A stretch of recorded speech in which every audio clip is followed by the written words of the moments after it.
Thank you, Ambassador Bohach. Good morning, Excellencies, dear colleagues, friends, ladies and gentlemen.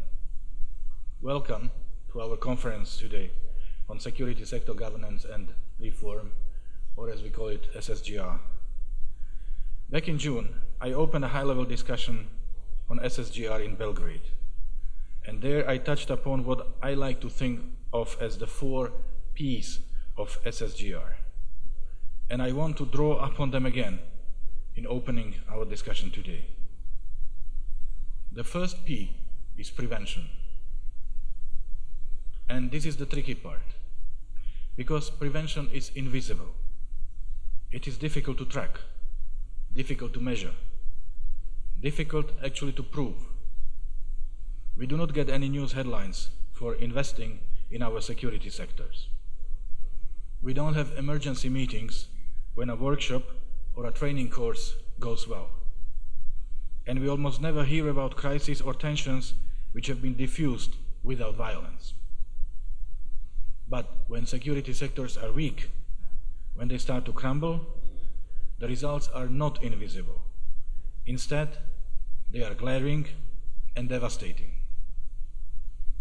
Throughout history, we have seen these kinds of results, both in our own region and beyond it.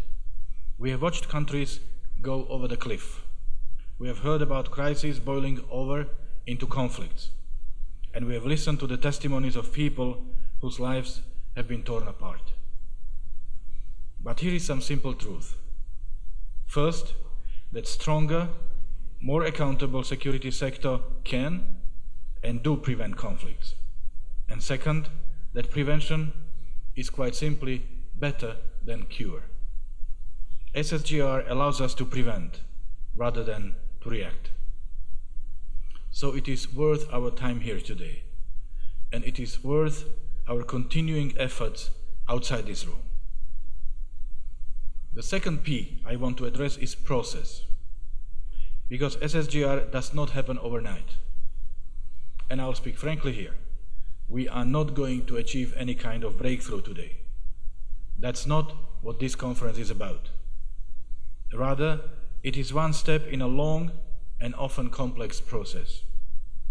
And this process must include every link of the security chain, from the military and police to the judiciary, border management institutions, or intelligence services. We have representatives of these institutions here today. And we also have the opportunity to pool and to exchange our experience and expertise. This conference today builds on 3 regional discussions we convened as OSCE chair since late last year. Each of them brought different and interesting examples and best practices to light.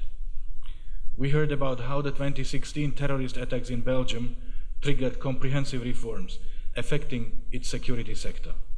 We listened to accounts of the efforts and the challenges in implementing Serbia's National Action Plan on Women, Peace and Security at the local level. And we learned about the measures to combat and prevent corruption in Belarus, Moldova, and Ukraine. Our plenary discussion in Vienna earlier this year allowed for an exchange of such practices among all 57 participating states. From our discussion so far, one thing has been clear, which is that the SSGR matters for us all. We all need to adapt. We all need to modernize.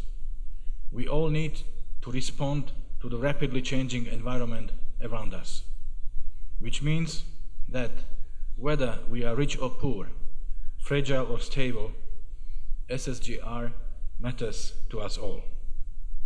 And so, we all have a role to play in this wider process. My third point, and the third P, is about partnerships. Because no one entity or one actor can reform a security sector alone. Instead, we need partnerships on the international, regional, and national levels. The United Nations is our international platform for SSGR cooperation. As we know, in 2014, the United Nations Security Council adopted a standalone resolution on SSGR, and many of us in this room today have been or are actively involved in SSGR efforts through UN missions or projects. But I want to also highlight the role of regional actors, and in particular the OBSE. As the sitting chair, I was fortunate to visit every participating state with a field mission this year. So I saw for myself how crucial the OBSE is as a partner in SSGR. It is working with police officers. It is supporting national anti-corruption initiatives. It is building the capacity of security institutions. And it is promoting the participation of women in the security sector. Actually, when I was in Dushanbe, I visited the OBSE Border Management Staff College, and I learned about their tailored capacity building. For example, training aimed at supporting women border management and security officials to advance in their careers. And this is just one of many examples of the targeted, systematic support offered by the OBSE to host and partner countries. On this note, I want to point out that not all of these activities are labeled as SSGR. And they do not need to be. It doesn't matter what we call them. But we do need to be aware how activities across the security chain are linked to each other. Only then can we, as OBSE participating states, capitalize on an aspect which makes the SSGR unique, its mutually reinforcing nature. And also, even if we had all the international and regional support in the world, we would get nowhere without strong national ownership. Security sectors can be reformed and strengthened only from the ground up. Organizations like the OBSE are there to respond to requests for support, not to dictate, not to substitute, not to impose. That's why any partnership needs a national actor in the driving seat. My fourth and final P is about people. Because it is people who make up security sectors.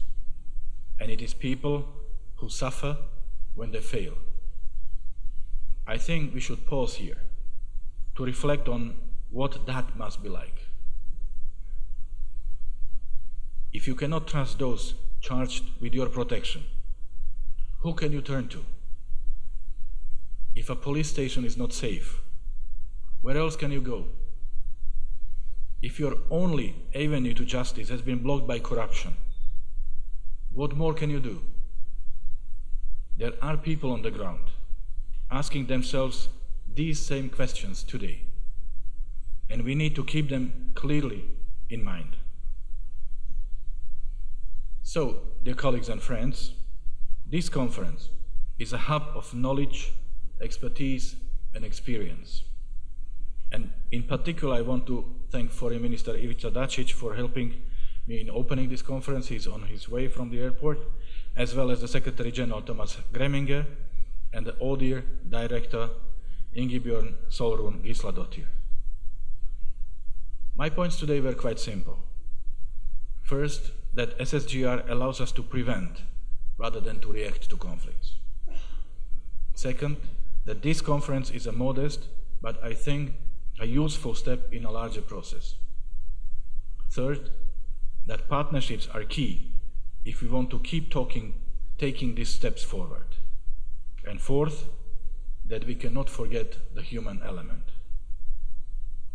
I know we'll have a lot of technical discussions today. We will use acronyms and insider language.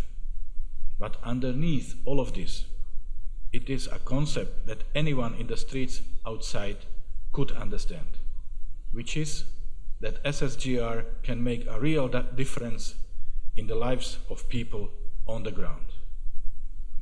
This could be the difference between peace and conflict, between security and fear, between prevention and disaster response. So the stakes are high, and I wish you all luck in your discussions today. Thank you.